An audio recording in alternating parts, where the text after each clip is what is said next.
Assalamualaikum warahmatullahi wabarakatuh. Perkenalkan, saya Intan Sri Mulyani dengan NIM 08041281924029. Di sini saya akan mempresentasikan sebuah poster yang berjudul Red Spinning Amaranthus Tricolor yang dibuat oleh saya sendiri bersama rekan saya, Septiantika. Baiklah, kita langsung ke slide pertama.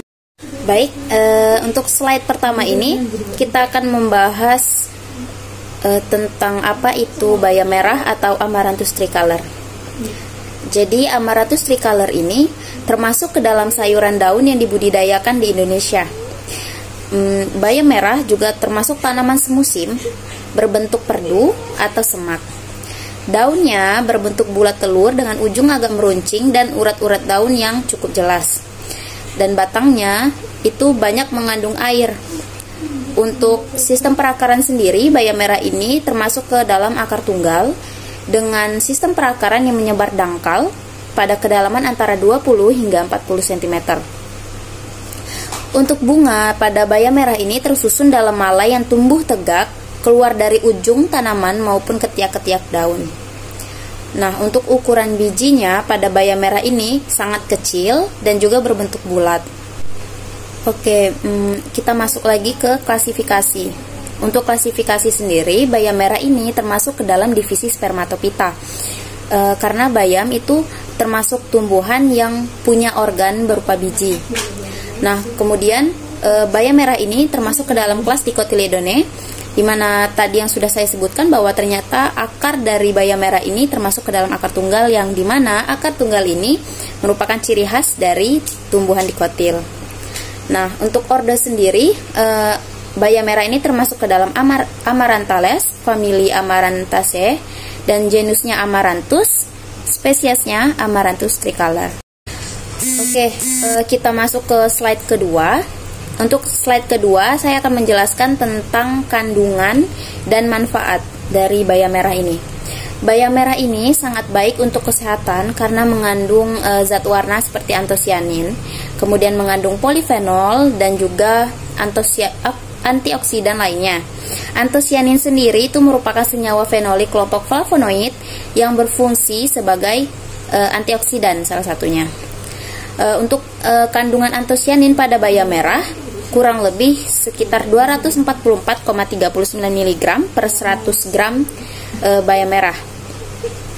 Nah, ternyata nggak cuma antosianin yang ada pada baya merah, namun juga ada klorofil dan karotenoid. Nah, klorofil dan karotenoid ini merupakan pigmen yang berperan dalam proses fotosintesis. Dan kandungan karotenoid sebagai antioksidan dalam baya merah sekitar 2,1 mg per 100 gram. Nah, kita kembali ke pigmen antosianin, di mana pigmen antosianin dari baya merah ini dapat diaplikasikan sebagai pewarna pada produk pangan fungsional seperti makanan dan minuman ringan, buah-buahan kering, ice cream, selai, susu kedelai, santan, agar-agar, mie, dan yogurt. Baik, untuk slide selanjutnya ini terdapat gambar dari jalur biosintesis antosianin. Saya akan sedikit menjelaskan untuk jalurnya. Jalur biosintesis antosianin ini secara umum dimulai dari fenilpropanoid, di mana berkaitan dengan tahap utama dari metabolisme tumbuhan, yaitu mengubah substrat L-fenilalanin menjadi asam sinamat menggunakan enzim fenilalanin amonia liase. Nah, asam sinamat dengan bantuan enzim sinamat 4-hidroksilase dan 4 kumarat koenzim A ligase dikatalisis oleh enzim kalkon sintase, kalkon isomerase, dan flavon 3-hidroksilase untuk membentuk dihidroflavonol.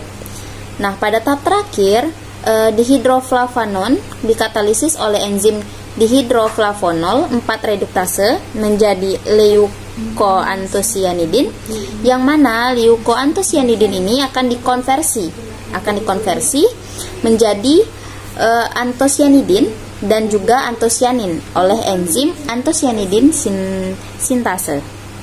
Nah, baik, kita masuk ke slide selanjutnya. Selanjutnya ini proses pemanfaatan dari baya merah sendiri.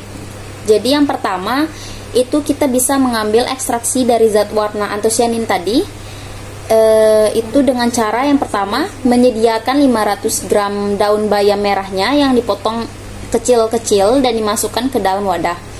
Nah, kemudian ditambahkan etanol 96% dengan perbandingan 1:2 lalu dipanaskan selama 30 menit. Kemudian hasil ekstraksi tadi disaring menggunakan corong Buchner dengan bantuan pompa vakum untuk memisahkan ekstrak dari residu. Nah, setelah itu ekstrak yang didapatkan tadi dipisahkan dari pelarutnya dengan menggunakan rotary vacuum evaporator, dan nanti kita akan mendapatkan hasil ekstraksi yang cukup pekat.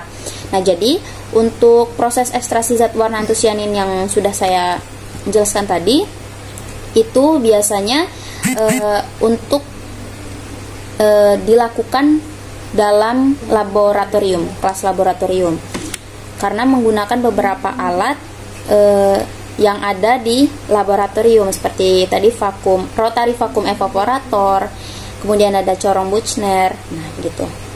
Baik, untuk slide terakhir itu kalau tadi yang hanya dapat dilakukan di dalam laboratorium.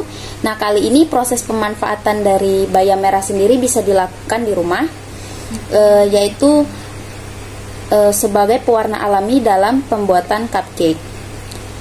Jadi untuk pemanfaatan ini itu tahap pertamanya mengambil daun bayam dan direbus sebentar, lalu ditiriskan airnya dan dihaluskan daun bayamnya dengan food processor.